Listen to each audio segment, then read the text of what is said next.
হরে কৃষ্ণ, রাধে রাধে। বন্ধুরা, আপনারা সব ভালো আছেন? আশা করি ভালো আছেন। আমিও ভালো আছি, গোপোষণাও ভালো আছে। ভিডিওটা আমি 7:30 থেকে শুরু করছি। আজকে একাদশী। গোপোষণাদের আরতি করা হয়ে গেছে, ভোরে খাওয়াও হয়ে গেছে। গোপোষণারা এখন বসে আছে। আমাদের পাড়ারই এক প্রভু এসে গোপোষণাদের প্রণাম করে গেছে আর ফল দিয়ে গেছে। এখন 9:30 বাজে। গোপোষণাদের ভোগ লাগিয়ে দিয়েছি। ভোগের থালা দর্শন করুন। এবার গোপোষণাদের বাইরে বসিয়ে দেবো। গোপোষণারা বাইরে বসে খেলা করে দেবে। আমাদের আলু ভাঙা হচ্ছে। প্রভু মাঠ থেকে চলে এসে প্রসাদ পাচ্ছে। ভগবানের রান্না হচ্ছে। আলুটা ভাজা হলেই হয়ে যাবে। এখানে ভগবানের ফল কাটা হচ্ছে, বড় মেয়ে কাটছে।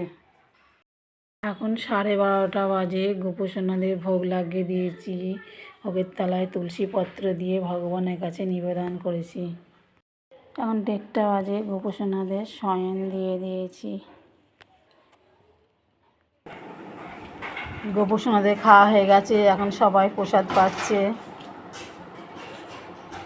ভিডিওটা এত পর্যন্ত ভালো লাগলে লাইক, কমেন্ট, শেয়ার করবেন।